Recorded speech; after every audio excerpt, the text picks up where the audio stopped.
एक बार चीन के एक हिस्से में एक बहुत बड़ा मठ था जहाँ लगभग 500 भिक्षु रहते थे।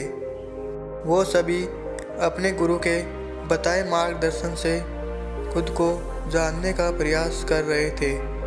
एक दिन एक लड़का उस मठ में शिष्य बनने के लिए आया। उसने बुद्ध से कहा, हे बुद्ध, मैं खुद को जानना चाहता हूँ। मैं सच की तलाश कर रहा हूँ। मैं पता लगाना चाहता हूँ कि सच क्या है। बुद्ध ने उसकी ओर देखा और कहा कि अगर तुम सच जानना चाहते हो तो तुम्हें अपना पूरा जीवन दांव पर लगाना होगा। सच को जानने में तुम्हारा पूरा जीवन लग सकता है और फिर भी इस बात की कोई गारंटी नहीं कि इस जीवन काल में तुम्हें सच का पता लगेगा या नहीं। क्या तुम इसके लिए तैयार हो? शिष्य ने कहा, हे बुद्ध, मैं यहाँ पर पीछे मुड़ने के लिए नहीं आया हूँ। मैं इसके लिए तैयार हूँ। बुद्ध ने कहा, अगर ऐसा है तो एक काम करो। इस मठ में 500 भिक्षु हैं। तुम उनके लिए चावल कूटने का काम करो। बस सुबह से शाम तक चावल को कूटते रहो। जब तुम थक जाओ तो सोने चले जाओ और फिर अगली सुबह उठकर चावल कूटना शुरू कर दो। इसके अलावा कुछ और मत करना। किसी और चीज़ के बारे में मत सोचना। बस इस रास्ते पर चलते रहना और दोबारा मेरे पास मत आना। ज़रूरत पड़ने पर मैं खुद तुम्हारे पास आऊँगा। उस लड़के ने बुद्ध के आदेश का पालन करते हुए चावल कूटना शुरू कर दिया। उस मठ में 500 भिक्षु थे। उन सभी को समय समय पर भोजन की आवश्यकता पड़ती थी, इसलिए वो सुबह जल्दी उठ जाता था और देर रात तक चावल कूटता रहता था।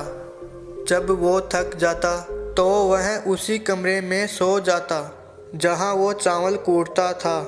वो किसी से बात भी नहीं करता था और ना ही उसके पास कोई बात करने आता था। कुछ महीनों तक चावल कूटते हुए उसके मन में पुराने विचार आते रहे, लेकिन जब उन विचारों को कोई नया विषय नहीं मिला तो वो अपने आप ही मिट गए। धीरे धीरे उसके मन के विचार कम होने लगे।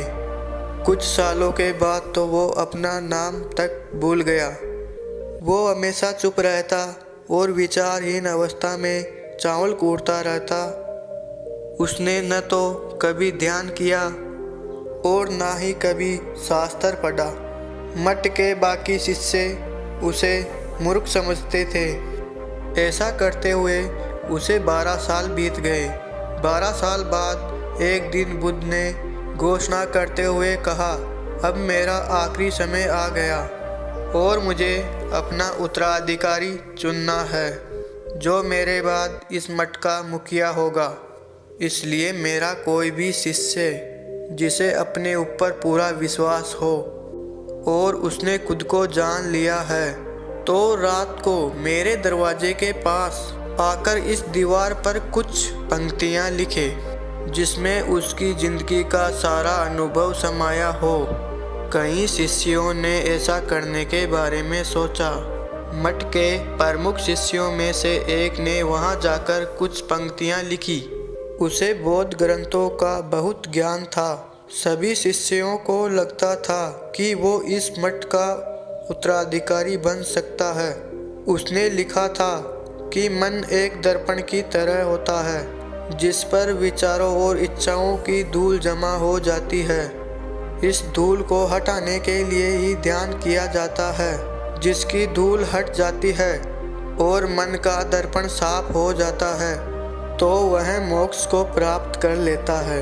अगली सुबह जब बुद्ध उठे और उन्होंने इन पंक्तियों को देखा तो उन्हें बहुत गुस्सा आया और उन्होंने कहा कि किस बेवकूफ़ ने यह सब कुछ कचरा लिखा इस दीवार पर।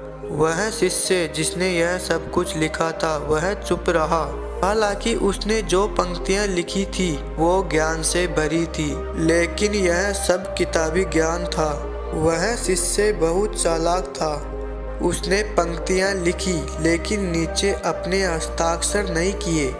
क्योंकि वो स्वयं इसके बारे में निश्चित नहीं था कि यह सही है या गलत, क्योंकि उसे आत्मविश्वास नहीं था।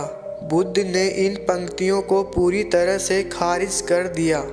यह देखकर सभी शिष्य हैरान हो गए। यह घटना पूरे मठ में चर्चा का विषय बन गई। इस विषय पर बात करते हुए दो शिष्य के पास से गुजरे जो 12 साल पहले यहाँ आया था और दिन रात बस चावल कूटता रहता था। दोनों की बात सुनकर वो धीरे से हंस पड़ा। दोनों शिष्यों ने उससे पूछा कि तुम क्यों हंस रहे हो। उन दोनों की नज़र में ये चावल कूटने वाला बहुत ही तुच्छ भिक्षु था। किसी ने भी उसे ना तो कभी ध्यान करते देखा था और ना ही कभी शास्त्र पढ़ते। हर कोई उसे मूर्ख समझता था जो बस चावल कूटना ही जानता था। उस मठ में बहुत बड़े बड़े विद्वान थे, लेकिन उस चावल कूटने वाले शिष्य को किसी से भी कोई मतलब नहीं था। इसलिए वो दोनों शिष्य उसे मुस्कुराता हुआ देखकर हैरान रह गए। उन्होंने फिर उससे पूछा कि तुम क्यों हंसे। उसने जवाब दिया, मैं इसलिए हंसा क्योंकि बुद्ध सही बोल रहे हैं। ये सभी पंक्तियाँ कचरा है, इन पंक्तियों का कोई मूल्य नहीं। वह दोनों शिष्य यह सुनकर चौंक गए। उन्होंने उससे पूछा, क्या तुम कुछ ऐसी पंक्तियाँ लिख सकते हो जो इससे बेहतर हो। चावल पीसने वाले ने जवाब दिया, नहीं, क्योंकि मैं अनपढ़ हूँ, लेकिन हाँ, मैं कुछ पंक्तियाँ कह सकता हूँ और अगर तुम उन पंक्तियों को लिख सकते हो तो मैं तुम्हारे साथ चलने के लिए तैयार हूँ। उन दोनों शिष्यों ने कहा, हाँ ठीक है। वो लोग बुद्ध के कमरे के पास गए और चावल कूटने वाले ने कुछ पंक्तियाँ बोली और दूसरे शिष्य ने उसे दीवार पर लिख दिया और उन पंक्तियों के नीचे लिख दिया, चावल कूटने वाला। उन्हें लगा कि बुद्ध इस पर भी गुस्सा करेंगे। जो पंक्तियाँ उसने लिखने के लिए कहा था वह बहुत अद्भुत थी और वो पंक्तियाँ थी, मन तो बस एक भ्रम है, ना तो मन है और ना ही मन का कोई दर्पण है, और जब मन ही नहीं है तो धूल कहाँ टिकेगी। जो यह जानता है वो सच को जान गया। जब बुद्ध ने इन पंक्तियों को देखा तो वह आधी रात को उठे और चावल कूटने वाले भिक्षु के पास पहुँचे। वह सो रहा था। बुद्ध ने उसे जगाया और कहा कि यह मेरी छड़ी और मेरे वस्त्र ले लो। आज से तुम मेरे उत्तराधिकारी हो, लेकिन अभी इस मठ को छोड़कर कहीं दूर चले जाओ, क्योंकि इस मठ में बहुत सारे विद्वान हैं जो खुद को तुमसे श्रेष्ठ मानते हैं। वह तुम्हें मार देंगे, क्योंकि वो इस बात को सह नहीं सकते कि एक साधारण सा चावल कूटने वाला उनसे ज़्यादा विद्वान निकला। तुम्हें वो सारा ज्ञान हो गया जो मुझे प्राप्त है, और तुम्हें यह ज्ञान केवल चावल कूटते कूटते प्राप्त हुआ है। और मुझे पता है तुम जहाँ भी जाओगे लोग तुम्हारे पास आने लगेंगे, क्योंकि जब कोई फूल खिलता है तो उसकी महक हर जगह फैलती है। उसने बुद्ध को प्रणाम किया और रात को ही वहाँ से चला गया। अगर हम अपनी ज़िंदगी में देखें तो पाएंगे कि बहुत से लोग सोचते हैं कि ध्यान केवल एक जगह बैठकर आंखें बंद करके ही लगाया जा सकता है, लेकिन हकीकत ये नहीं है। ध्यान तो चलते चलते भी किया जा सकता है, या अपना कुछ काम करते हुए भी ध्यान किया जा सकता है।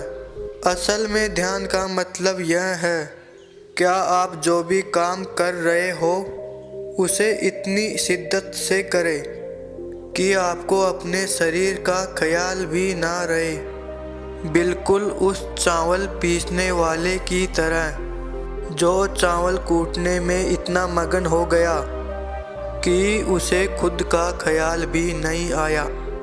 चावल कूटते हुए ही उसने आत्मविश्वास प्राप्त कर लिया।